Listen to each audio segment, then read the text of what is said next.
선진국이다 혹은 아니면 복지국가다 이런 이야기들을 합니다. 그런데 GDP가 높고 그리고 또 이 GNP가 높고 그러면은 그 수치가 높으면 선진국이 되고 복지국가가 되고 하는 것은 아닙니다. 사실 GDP가 높고 GNP가 높아서 복지국가가 되고 선진국 되는 것이 아니라 국민의 언어 수준에 따라서 진정한 선진국이 되는 것이고 복지국가가 되는 것이다. 그렇게 말을 할 수가 있습니다.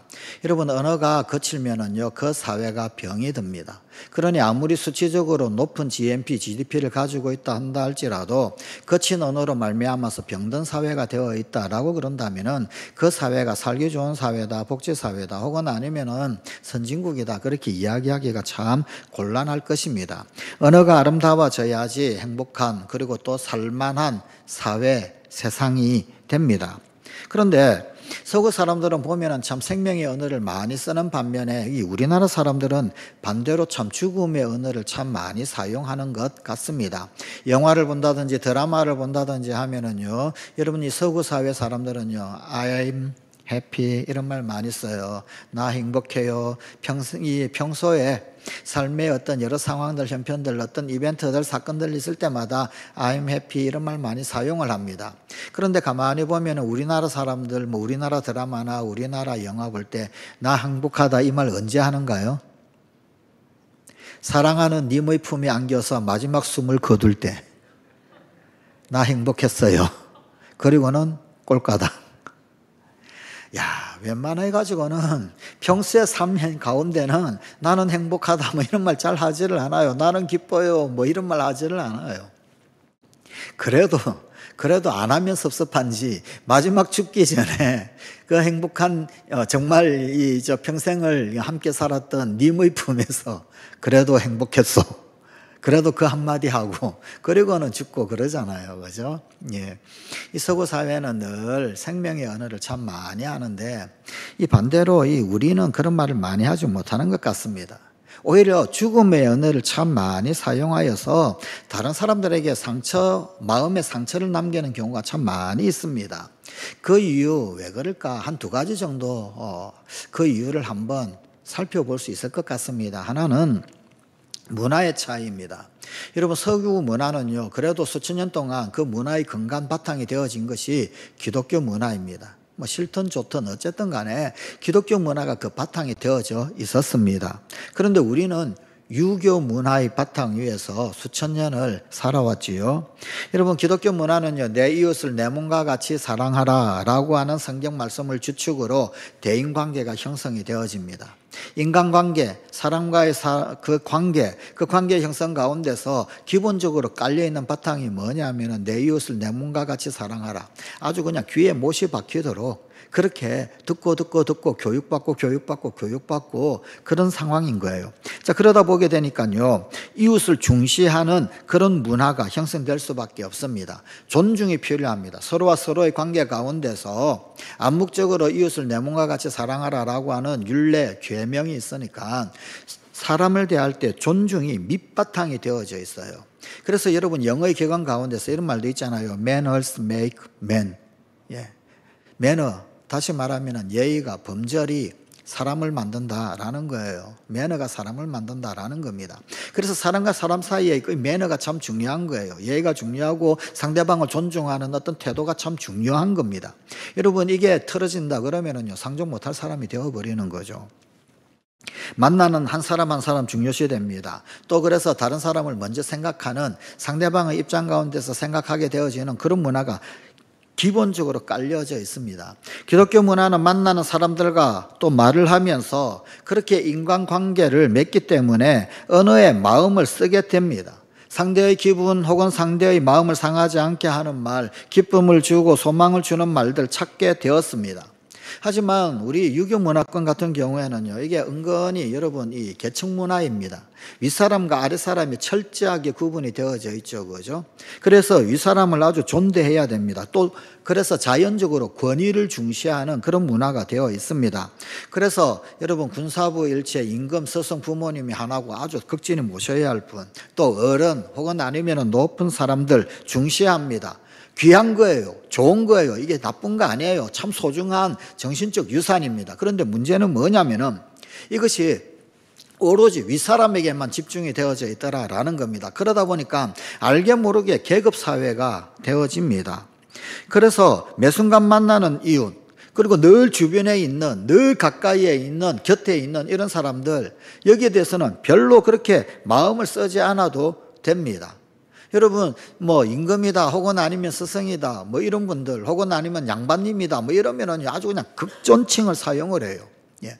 그런데 여러분, 늘 만나는 친구들, 뭐 이런 친구들은요, 그냥 아무렇게나 이야기합니다. 친구들과 대화 속에서 유혹이 섞이지 않으면은, 예, 예나 지금이나 대화가 안 될 정도로 아주 쉽게 편하게 막 이야기를 해버려요.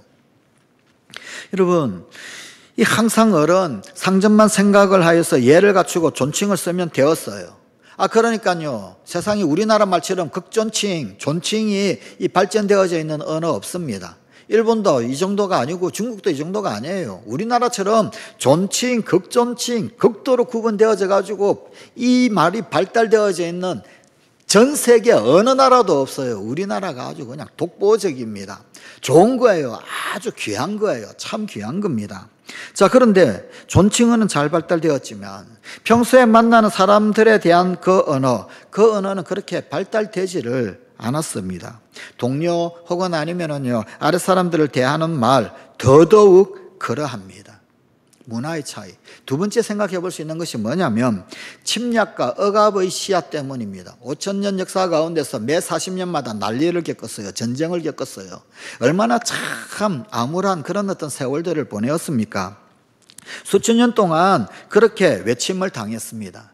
뿐만 아니라요, 글쎄는 조선시대 500년 동안은 양반 혹은 아니면 권문세가 이런 사람들, 가진 자들, 이런 억압들이 많이 있었어요. 물론 양반들 많이 있었다. 조선 후기에는 양반이 지체는 늘릴 정도로 많았다라고 하지만, 그러나 조선 중기 때까지 사실은요, 여러분 절대 다수의 국민들이 양반들을 떠받치는 그런 사회였거든요. 네. 그러다 보니 이상하게도 억압 혹은 아니면 착취를 경험할 수밖에 없는 그런 구조가 되었습니다. 더 가까이는요, 근대 시대 때는 일제 식민 통치를 받잖아요. 더 가까이에는 6.25 한국 전쟁을 겪게 되지 않습니까? 또 더 가까이에는 불과 몇십 년 전까지는 군사 독재 때문에 어려움에 처해지기도 하고 그랬지 않습니까? 이런 세월들 가운데서 우리 민족 가슴에는 굉장히 한이 서려져 있어요. 분노가 있고 절망감이 있고, 그래서 한해 문화다 이런 이야기까지 하고 있지 않습니까? 그러다 보니까요, 자연스레 말이 거칠어져요. 여러분, 이 치유 효과를 불러일으키는 것 중에서 욕도 치유 효과를 불러일으켜요.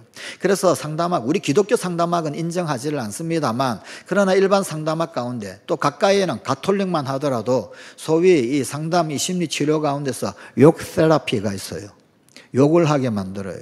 근데 욕을 하게 되면 일종의 카타르시스가 그 다음에 어떤 심령의 마음의 어떤 엉거려진 찌꺼기가 배설이 되어져요. 욕치유법이 실제로 있습니다. 안 받아보셨죠? 저는 신대원 다닐 때 받아봤거든요. 이 교수님이 이 가톨릭 신부 교수를 모셔와가지고 상담학을 배우게 되었는데, 신학생들 쭉 10명 토로 앉아가지고 이제 욕 테라피를 하네. 욕을 하라는 거예요. 신학생들이 욕을 할 줄을 아나. 아무도 10분이 지나도 아무도 이야기를 못 하는 거예요. 아무도. 그래서 서로 네가 해라 내가 하라 눈치 싸움 막 하다가 어느 한 명이 그냥 옆에 있는 친구, 소위 이제 엉어리진 것이 많은 것이 있는 그 친구를 알아가지고 뒤통수를 팍 때리면서 야, 이 XX야 빨리 해 이렇게 했거든요. 그랬더니 이 친구가 갑자기 그냥 욕이 팍 터지면서 옆에 그 때린 친구 보고 네가 뭘 알아 어쩌고 저쩌고 그러는데, 와, 세상에 무늬만 신학생이지. 야, 신학생들도 이렇게 욕을 잘하는구나. 근데 두 번 할 거는 못 되더라고요. 우리 기독교 상담학에서는 이 욕 세라피를 인정하지를 않습니다. 그런데 일반 상담학에서는 세라피 중에서 욕 세라피가 있을 정도예요. 여러분, 절망감이 많이 쌓이고 한이 많이 쌓이고 상처가 많이 쌓이고 그러면은요, 이것들을 여러분 그 속에 있는 그 찌꺼기들을 내뱉는 말로서 해소시키는 그런 부분이 있거든요. 뭔가 카타르시스가 일어납니다. 그러다 보니까요, 말이 자연스럽게 거칠어지는 거예요. 예. 우리네 할머니부터해서 수도 없이 듣는 말, 또 뭐 이제 보통 TV나 영화 이런 거 보면은요, 이 할머니 나오면은 할머니가 손주에게 맨날 하는 말이 있죠. 그죠? 야, 이 비려먹을 놈아. 그죠? 툭 하면 나오는 대사죠. 그죠? 와, 저는 어릴 때 우리 할머니에게 귀에 못이 박이도록 많이 들었던 말이 있습니다. 야, 이 쎄 빠질 놈아. 이 쎄는 경상도 사투리로 혀거든요, 혀. 혀를 뽑아버리면 어떻게 되나. 예, 하도 쫑알대고 또 바른 말만 하고 그러니까 그러셨겠죠. 예. 여러분, 또 뭐 어떤 말도 많이 있습니까? 뭐 세상을 한탄을 하면서 막 그러잖아요. 그냥 울분을 토하면서 이 썩어 문드러질 세상 뭐 이러고 그런단 말입니다. 거친 말들을 공공연하게 사용이 됩니다. 뭐 영남이다, 호남이다, 뭐 충청도다, 강원도다, 이북이다, 어디 할 것 없이, 예, 어디를 가도, 예, 욕설, 특별히 무시무시한 말들 아무렇지 않게 쓰이고 있습니다. 여러분, 그래서 오죽하면은요, 연예 프로그램 가운데서 뭐 어떤 배우는 막 이렇다, 뭐 이러면서 이야기하면서 그러잖아요. 욕을 아주 그냥 구수하게 찰지게 잘한다 그래요. 예. 이게 뭐 칭찬처럼 사실은 쌓인 게 많은 거죠. 말이 거칠어질 수밖에 없는 그런 어떤 구조들이 있었단 말입니다. 여러분, 서구 사회에서는요, 기독교 중심의 사회, 그런 문화가 바탕이 되어져 있는 그런 사회여서 이웃과의 관계를 중시하면서 그래서 말을 중요하게 생각을 해요. 그래서 여러분, 말의 스타일에 항상 어떤 상황이든 상대를 생각하는 말, 이게 바탕이 되어져 있습니다. 이를테면은 여러분, 우리가 상대방이 말을 하는데 그 말을 제대로 잘 알아듣지 못하면 우리는 어떻게 반응합니까? 예? 뭐라고요? 라고 그러죠. 예. 주어가 뭐예요? 당신 뭐라고 이야기했나요? 이 말이죠. 뭐라고요? 그런데 여러분, 영어의 표현은 뭐예요? 내가 말을 잘 못 알아들었어요. 그러면 영어는 뭐라고 합니까? Sorry 그래요. 주어가 뭐예요? I'm sorry. 내가 못 알아들어서 미안하다 라는 말이죠. 혹은 아니면 pardon me. 나를 용서해 주시겠습니까? 한 번 더 말씀해 주세요 라는 뜻이지만 직역을 하게 되면은 나를 용서해 달라 라는 말 아닙니까? 그죠? 예. 역시 내가 못 알아듣는 것이고 내가 미안한 거예요. 그러니까 여러분, 영어권에서는요, sorry라고 그러고 pardon me라고 그러는데 우리는 뭐라고 그러냐면요, 뭐라고요? 라고 그러는 거예요. 도대체 당신 뭐라고 이야기했어요? 원인을 당신에게 두는 거예요. 상대방에게 두는 거예요. 상당히 차이가 많죠? 그죠? 우리나라는 유교 문화의 중심 사회, 더더군다나 외국의 침략 혹은 아니면 억압을 많이 받아서 자연스럽게 이 말이 나를 아주 보호하는 그런 형태의 말 발전이 되어진 거예요. 그러다 보니까요, 나를 보호하려다 보니까 상대적으로 어떻게 되느냐면요, 상대를 막 공격을 해야 돼요. 상대를 공격하면서 나를 보호를 하는 거죠. 이게 참 안타까운 현상입니다. 여러분, 그래서 공격 언어가 많이 있죠. 그래서 어떻게 됩니까? 내면 치유가 절실히 요구되는 거예요. 수도 없이 공격적인 용어만 끊임없이 주고 받고. 상담가들에 의하게 되면은 이 말에 의해서 낙심하게 되고 절망하고 마음 아파하는 사람들 생각보다 많다고 그래요. 참 많이 만난다고 합니다. 다른 부모로부터 혹은 아니면 우리 부모로부터 혹은 아니면 이웃으로부터 심지어 친구로부터 엄청난 말로 인한 상처를 받았구나.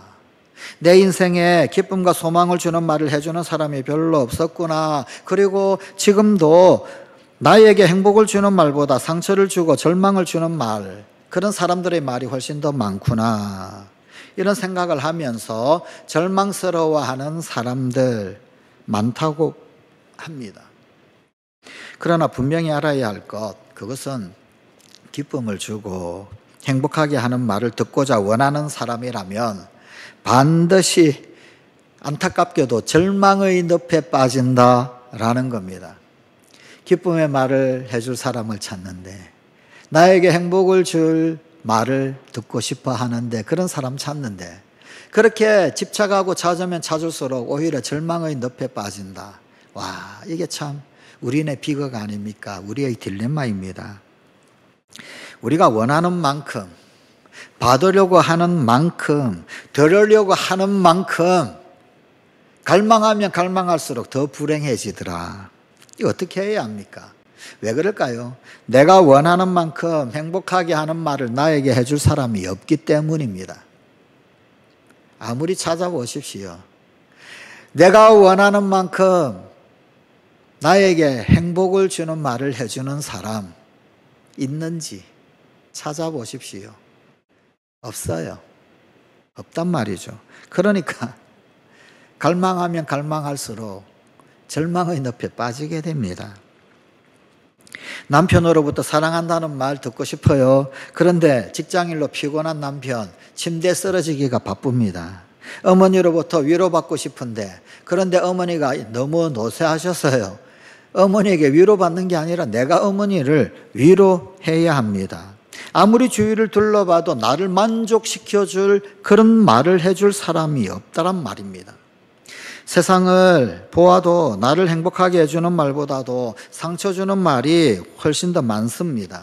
병든 마음으로 신음을 하고 있는 사람들로 가득한 곳, 바로 그것이 이 세상이기 때문입니다. 설령 내 주위 사람이 내게 행복을 주는 말을 해준다 할지라도, 그럼에도 불구하고 그것이 결코 채워지지 않는 공허가 있습니다. 순간적으로는 기쁘죠. 순간적으로는 업되죠. 순간적으로는 기분 좋아요. 그런데 조금만 시간 지나면 여전히 공허하다라고 하는 것 발견하지 않습니까? 결코 행복해지지 않습니다. 사람은 영적인 존재인 까닭입니다. 토끼가 풀을 먹어야지 행복할 수 있듯이 우리 사람은 영적인 존재이기 때문에 영의 말을 들어야 합니다. 영의 말인 하나님의 말씀을 먹어야 비로소 행복해집니다. 그런 까닭에 나를 행복하게 해줄 말을 사람에게서 들으려고 하면 할수록 이상하게 공허해요. 이상하게 절망, 이상하게 낙심, 이상하게 허무에 빠지게 됩니다. 참으로 나를 행복하게 해줄 말이 있습니다. 오늘 우리에게 주신 구약의 말씀 이사야서 55장 2절 말씀입니다. 내게 듣고 들을지어다. 그리하면 너희가 좋은 것을 먹을 것이며 너희 자신들의 기름진 것으로 즐거움을 얻으리라. 누구에게? 지금 하나님이 말씀하시는 거예요. 내게, 하나님께 듣고 들을지어다. 내게 듣고 들을지어다. 하나님께 들어야 한다는 거예요. 그러면 너희가 좋은 것을 먹게 될 것이다. 너희 자신이 기름진 것으로 진정한 즐거움을 얻게 될 것이다. 진정한 즐거움, 행복은 어디에서 얻게 되느냐 하면요, 하나님께 들을 때, 하나님의 말씀을 들을 때, 하나님의 음성을 들을 때, 그때 우리에게 이루어진다라는 겁니다. 계속되는 3절 말씀입니다. 너희는 귀를 기울이고 내게로 나와 들으라. 그리하면 너희의 영혼이 살리라. 하나님의 말씀을 들어야 산다라는 거예요. 우리 속 사람이 썩어 문드러지고 우리 속 사람이 끊임없이 죽어가는데 왜 죽어가느냐? 하나님 말씀이 안 들리니까 죽는 거예요.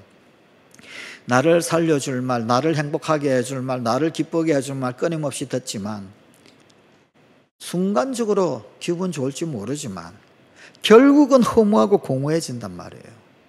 하나님 말씀을 들어야 합니다. 하나님 말씀을 들어야 살아나게 됩니다. 나를 온전히 행복하게 해줄 말을 변함없이 해줄 분은 오직 하나님이십니다.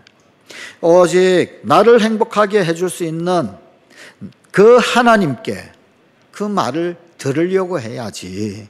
그 말을 해줄 수 없는 사람들, 그 사람들에게 자꾸만 그 말 들으려고 하니까, 그러니까 항상 배가 고플 수밖에 없어요. 항상 흙이 질 수밖에 없습니다. 사람은 하나님 말씀을 들을 때 그때 비로소 행복해지는 존재입니다. 그러므로 사람은 하나님 중심으로 살아야 행복해집니다. 사람 중심으로 살려고 하면 결국 불행해질 수밖에 없습니다. 이것이 참으로 행복해지는 길입니다. 행복해지고 싶으십니까? 하나님 음성을 들으십시오. 우리에게 끊임없이 사랑한다라는 말을 해주실 분은 하나님 한 분뿐이십니다. 우리에게 끊임없이 생기와 기쁨을 주실 분, 그분도 하나님뿐이십니다. 하나님 외에 그 누구도 우리의 영혼에 참 만족을 줄 수 없습니다. 제가 신학대학원 다니면서 교육전도사 사역을 처음 나갔을 때였습니다. 중학교 때 저를 지도하셨던 전도사님이 계셨는데 그분이 목사님이 되셨고 서울의 성암교회 담임 목사님을 하셨어요. 그런데 갑자기 이력서 한 통을 써오라는 거예요.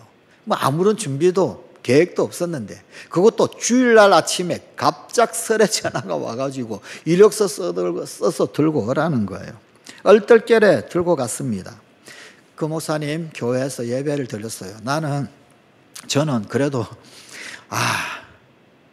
그 교회 교육전도사 하라고 오라고 그랬나? 근데 그게 아니에요. 예배 딱 끝나고 난 다음에 교통편을 알려주시고 차를 타고 어디로 가서 어느 아무개 교회를 가라고 그러는 거예요. 다짜고짜 그렇게 얘기하시는 거예요. 저는 그 교회를 전혀 알지도 못하는, 그리고 처음 듣는 그런 교회예요. 도대체 어떤 내용인지, 정말 그 교회에서 무슨 사역자를 찾고 있는 것인지, 또 무슨 부서인지 아무것도 모르는 채, 그래도 저를 가르치고 지도했던 그 전도사님, 목사님이 말씀하시니까 그냥 그대로 또 말씀하신 대로 따라갔었습니다.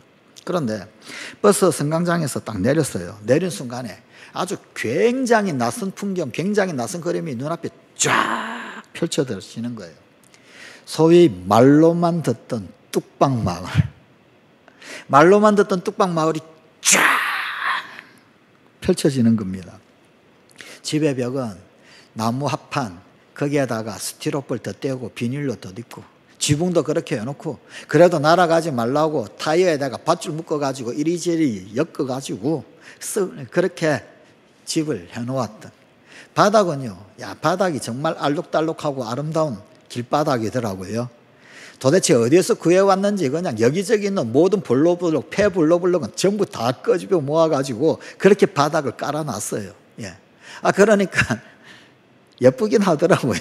온갖 색깔의 다른 색깔들이 보도블록이 쫙 깔려있는 그런 곳. 그런 뚝방 마을이 쭉 펼쳐져 있었습니다. 그때 교회가 뚝방 마을에 있는 교회로 나를 보내셨나 이런 생각이 들고요. 그러면서 제 연약한 마음에 이런 생각이 들었었습니다. 주님, 우리 학교에 교육전도사만 1000명입니다. 그런데 그 1000명이나 되는데 이 뚝방 마을에 왜 하필이면 접니까? 이런 생각이 드는 거예요. 얼마나 다행인지 한참 길을 걸어가다 보니까 이 뚝방 마을이 끝이 나는 거예요. 뚝방 마을이 끝나고 아파트 단지는 아니다라고 한다 할지라도 그래도 일반 주택 집들이 나오는 거예요. 속으로 휴, 살았다. 얼마나 다행인지 몰랐습니다. 드디어 교회에 도달을 했어요.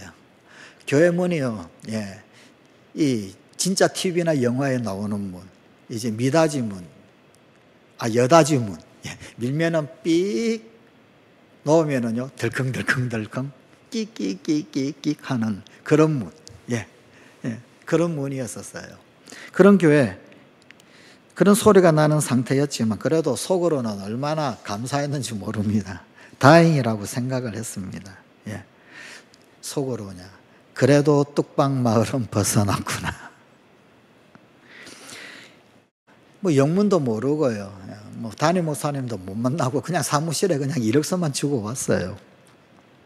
그리고는요, 이제 기숙사에 여러 사생들, 친구들, 동료 신학생들이 있잖아요. 그죠?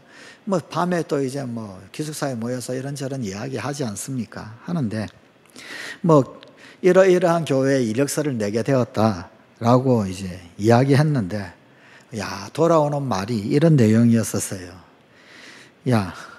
그 교회는 아무도 교육전도사로 안 가기로 리스트에 오른 교회다.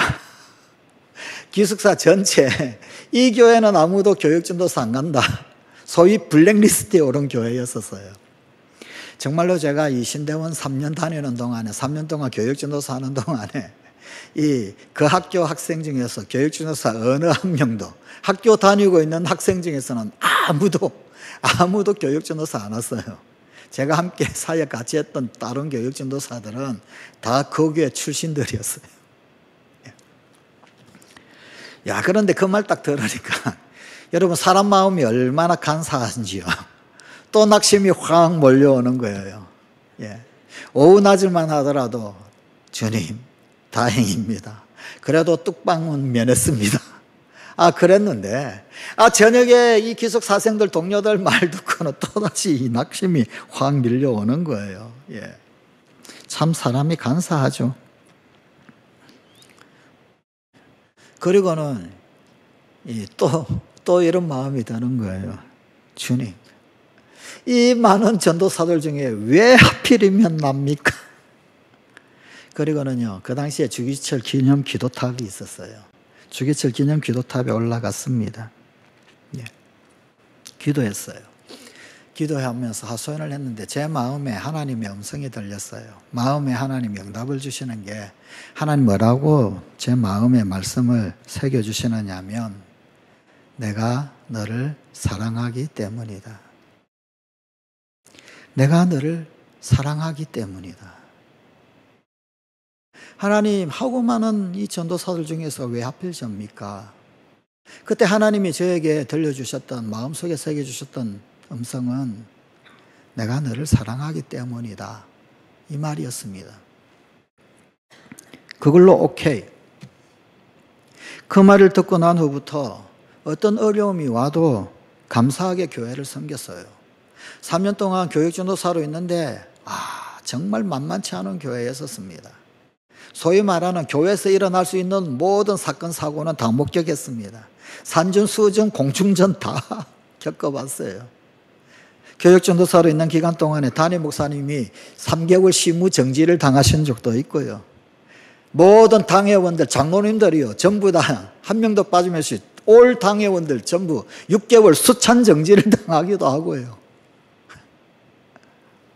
평생에 겪어보지 못할 일들을 정말 그 3년 동안 온갖 일들을 다 겪어봤습니다. 그런데 그럼에도 불구하고 내가 너를 사랑하기 때문이다. 내가 너를 사랑하기 때문이다. 그 하나님의 말씀이 마음에 있으니까 극복이 되는 거예요. 이겨지는 거예요. 그래도 감사하게 되는 거예요. 하나님의 음성이 모든 것을 이기게 했습니다. 하나님의 음성 그 자체가 바로 생명입니다. 하나님의 말씀 그 자체가 기쁨이고 행복입니다. 주님의 음성을 듣는 사람만이 이 비밀을 알 수 있습니다. 날마다 성경을 통해서 하나님의 말씀에, 그 음성에 귀 기울여 보십시오. 설교를 통해서 하나님 음성에 귀 기울여 보십시오. 좋은 글을 읽으면서 하나님 음성에 귀 기울여 보십시오. 묵상하고 기도하면서 하나님 음성에 귀 기울여 보십시오. 찬양 속에서 하나님의 음성을 들으십시오. 자연 속에서 하나님의 음성, 끊임없이 우리를 향하여, 나를 향하여 속삭이는 그분의 음성을 들으십시오. 마르지 않는 생수로 충만해지게 될 겁니다. 그때마다 힘, 능력, 은혜가, 사라지지 않는 기쁨이 다시금 소생하게 되는 감격이 누려지게 될 것입니다. 하나님 음성이 우리를 살려요. 하나님 말씀이 들려지면 살아나게 됩니다. 행복해지고자 하십니까? 한 가지 더. 행복을 만드는 말을 하십시오. 우리가 사람에게서 나를 행복하게 해주는 말을 들으려고 한다 그러면은요, 애쓰고 노력하는 만큼 절망하고 분노하게 됩니다. 하지만 우리가 그것을 바라지 아니하고 누군가에게 행복하게 해주는 말을 하려고 한다 그러면 그때 비로소 행복의 문이 열리기 시작하게 될 것입니다. 말하기 시작한 사람, 그 사람이 오히려 행복한 사람이 됩니다. 우리 모든 자율신경 혹은 아니면 부교감 신경계를 지배하는 신경계가 있다고 그래요. 언어중추신경. 사람의 언어중추신경이 모든 다른 신경계들을 지배한다고 합니다. 그래서 그 신경계에 어떤 영향을 미친다고 그래요. 그런데 여러분, 우리의 이 언어중추신경이요, 인식을 할 때 주어는 인식을 하지 않는다고 그래요. 스스로만 인식을 한다고 그럽니다. 내가 너를 향하여서 욕설을 한다, 혹은 아니면 내가 너를 향하여서 뭐라고 비난을 한다, 저주를 한다. 그렇게 했을 때 너는 어떻게 될 무슨 뭐야, X야, 이렇게 이야기를 하면요, 우리 언어중추신경은 주어는 빼먹고 인식을 한대요. 너라고 하는 것, 너인지 난지, 너와 나의 구분이 없대요. 그냥 저주, 그냥 욕, 그것만 남아가지고 작동을 한다는 거예요. 그런데 그 언어 중추 신경이 모든 신경계들을 지배하고 다스릴 때 그 신경들이 그 영향 아래에 있게 되어지는 거죠. 나를 향한 말이 아니었음에도 불구하고 그 말이 나에게 고스란히 작동이 된단 말입니다. 그 반대도 마찬가지예요. 축복을 하고 행복을 비는 말을 하고 그러면은요, 그것이 고스란히 나에게도 언어 중추 신경에 동일한 작동을 불러일으키고 신경계를 지배하여서 작동을 한다는 겁니다. 그러니 행복해지고 싶으십니까? 그러면요, 행복을 만드는 말을 하십시오. 상대에게 복을 빌어줘도 그것이 나에게 작동하게 됩니다. 말하기 시작한 사람이 오히려 행복해지게 된다. 그래서 오늘 또 다른 신약의 본문 말씀 사도행전 20장 35절은 이렇게 말씀합니다. 주 예수께서 친히 말씀하신 바 주는 것이 받는 것보다 복이 있다. 받으려는 것을 포기하십시오. 오히려 주고 난 후 받으려고도 하지 마십시오. 주기만 하기로 그렇게 할 때 주는 것이 받는 것보다 더 행복할 것이다. 이 말씀의 비밀을 알게 될 것입니다. 깨닫기 시작할 것입니다. 지금부터 시작하십시다. 지금부터. 만나는 모든 사람에게 행복하게 하는 말을 합시다. 그러면 내가 곧 행복에 묻히고 기쁨에 쌓이게 될 것입니다. 나의 말이 나의 행복을 만들고 나의 말이 나를 만나는 모든 사람들을 행복하게 만들 것입니다.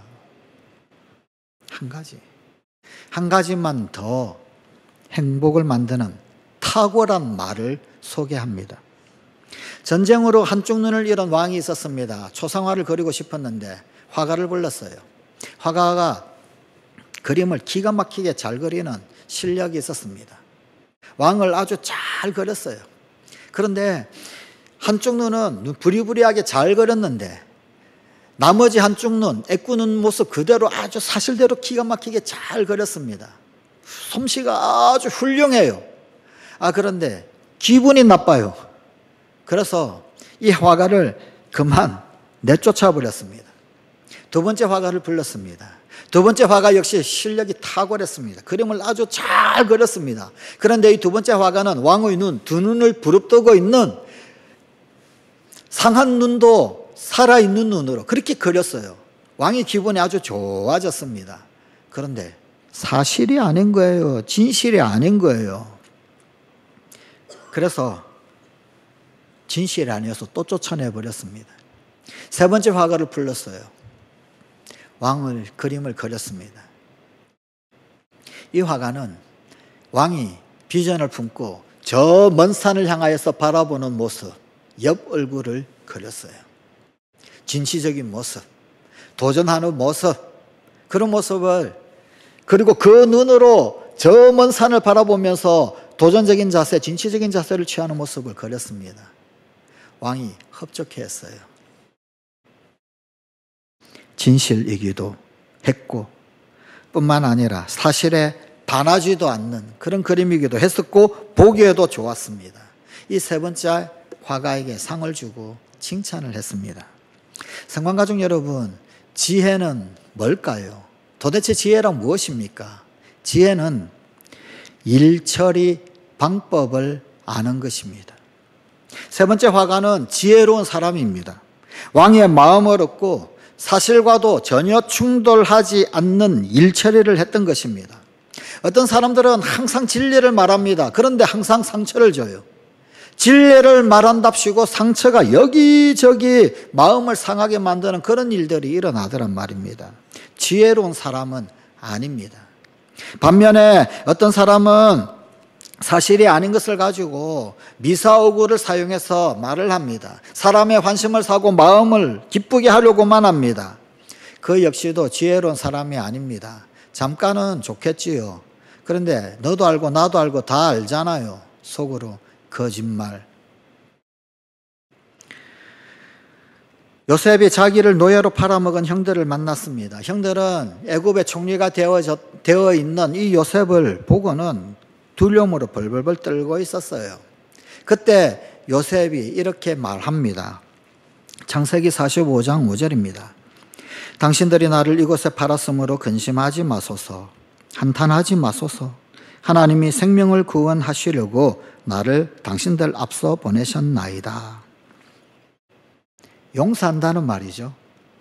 그런데 이 말에 아무리 눈 씻고 찾아봐도 용서라고 하는 단어는 전혀 나오지를 않습니다. 그러나 넉넉히 용서가 이미 녹아져 있지 않습니까? 부활하신 예수님께서 베드로를 만났습니다. 베드로가 예수님 3번 부인하고 3번째 부인할 때는 그야말로 심히 저주까지 하면서 도망간 그야말로 면목이 없는 상태의 베드로였습니다. 그런데 이때 이 부활하신 예수님이 베드로를 딱 만나고 너 나 왜 부인했니? 그것도 3번씩이나. 너 3번째는 심히 저주까지 하더만. 예수님께서 이런 말씀 하나도 안 하셨잖아요. 대신 부활하신 예수님이 베드로 만나가지고 하신 말씀이 뭡니까? 너 나 사랑하니? 너 나 사랑하니? 너 나 사랑하니? 내가 주를 사랑하는 줄 주께서 아시나이다 라는 답변을 베드로에게 들으셨어요. 그리고는 내 양을 먹이라, 내 양을 치라 말씀하셨습니다. 용서라고 하는 단어 한 번도 들어있지 않습니다. 하지만 그 속에는 이미 용서가 용해되어져 있는 것 아닙니까? 이것이 탁월한 언어 생활입니다. 말하지 않고도 전달될 수 있는 진짜 탁월한 언어입니다. 어머니에게 크게 잘못을 저질렀던 적이 있었습니다. 어머니는 용서를 덜먹이지 않으셨어요. 대신 아주 좋은 반찬이 나왔습니다. 용서의 반찬입니다. 식은 국을 따뜻한 국으로 바꾸어 주셨습니다. 용서의 국입니다. 용서라는 말을 한마디도 사용하지 않으셨지만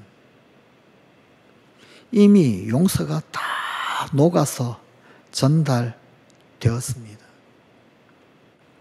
표현하는 언어보다도 더 탁월한 녹아있는 언어입니다. 탁월한 언어는 사랑의 가슴에서만 나오는 생수인 것입니다. 성관가족 여러분, 나의 말이 나를 행복하게 합니다. 하나님께 말씀을 들으십시오. 내가 먼저 행복을 만드는 말을 하십시오. 무엇보다도 사랑의 가슴 속에 심어주신 탁월한 언어, 그것을 듣고 할 수 있는 우리 성관가족들이 되십시다. 기도하시겠습니다. 아버지 하나님, 이제부터 지금부터라도 우리 사랑하는 성관가족들 나의 말이 행복을 만듦을 알게 하시고 행복을 만들어가는 그 주인공들이 되는 우리 성관가족들 다 되게 하여 주옵소서. 이 행복의 말 할 수 있도록 하나님 말씀으로 우리의 마음 심령 가득 채워 주시옵소서. 그 말씀 우리 입술에 올려 놓게 하여 주시옵소서. 우리 주 예수 그리스도 사랑하심, 우리 사랑하는 성관가족들 마음마다 심령마다 가득 채워 주시옵소서. 우리 주 예수님 이름으로 기도드리옵나이다. 아멘. 우리 시간 찬양 한 장 더 하시고 조금 더 간구하며 기도하십시다.